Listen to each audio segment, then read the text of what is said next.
Today I'm going to do an oil change on this 95 Katana. Now this one does have an aftermarket pipe, which means you can't take the drain plug out without removing the pipe. So I wanted to get ahead of things a little bit. So I got down here. There's some muffler springs, one on each side there. And I removed the springs and remove the muffler just because I knew it was going to be rusted and difficult to get off. With it pulled off, I was able to hit it with some sandpaper and a wire brush so that I could knock most of the rust back off of it. And then when I went to slip it back in, it slipped on much easier than it came off.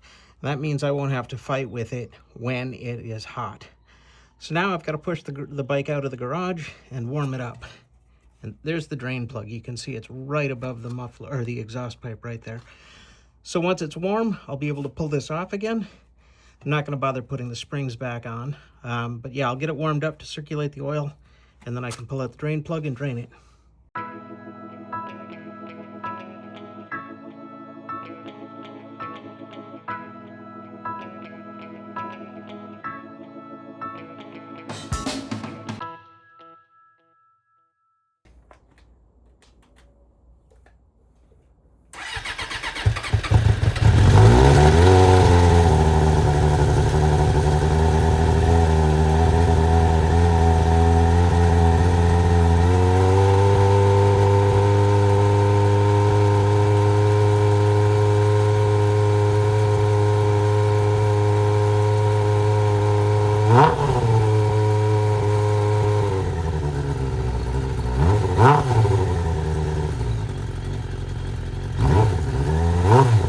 That's had a few minutes to warm up, and I gave it a quick run around the block as well, just to get the transmission moving.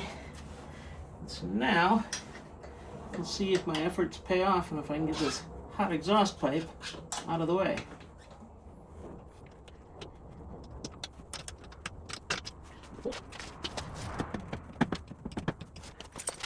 Oh, you know what? I think it wants to be on the side stand to get out of the way.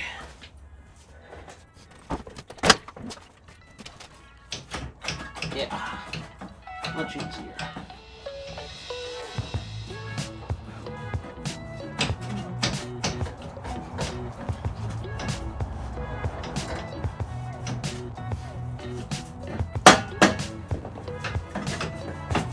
There we go. Now I'm going to pop it back on the center stand to drain the oil.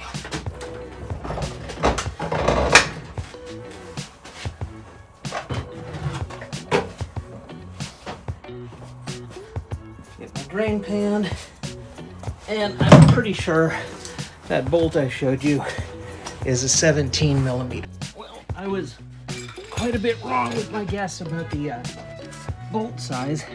It's actually 21.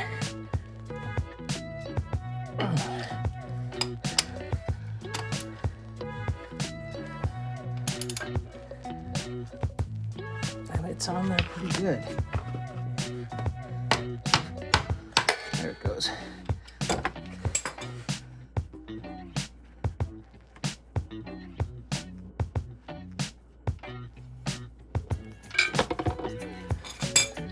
So we'll just let that drain out for a minute.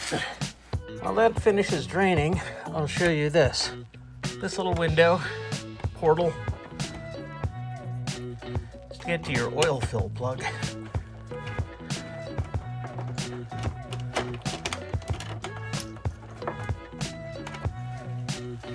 Right there. And there's an oil sight glass right there, so you can see it without that. But this is where the fill plug is. So we'll get that opened up.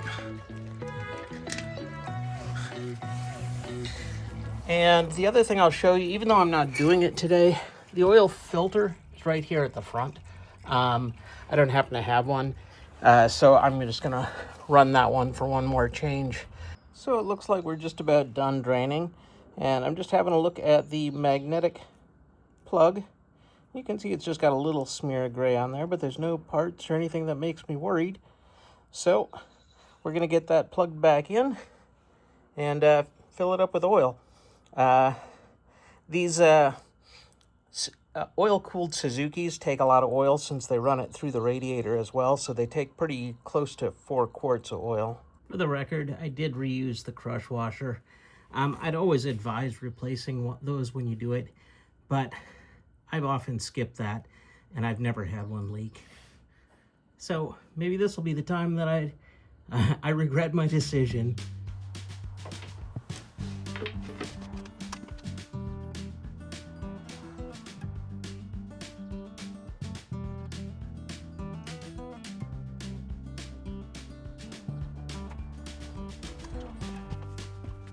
So we've got that about halfway up the sight glass, and I'm going to go ahead and refit the muffler and fire it up, and then I'll top off the last of the oil.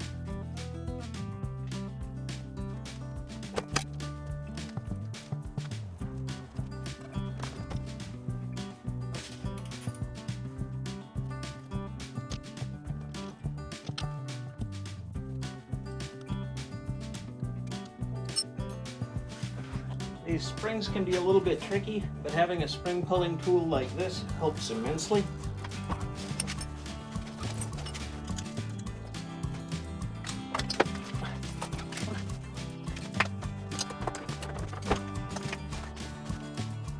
And this is what those springs look like when they're in place. All right, so I gave it a quick fire up outside so I could check for leaks.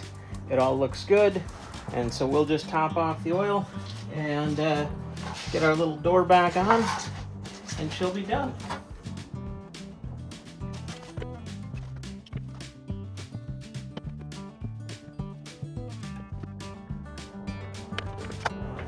All right, we're gonna call it.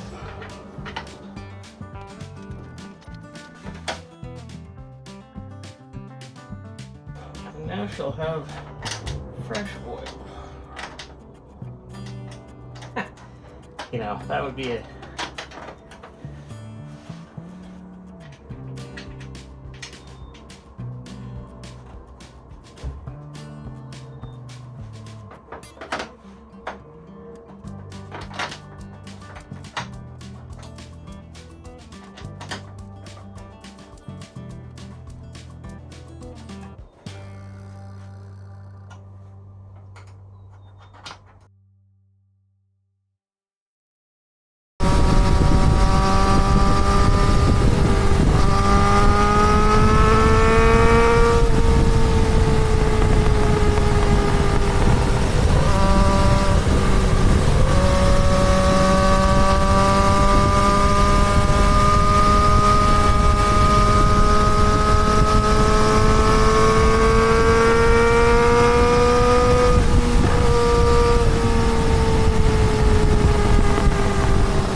As always, thanks for watching.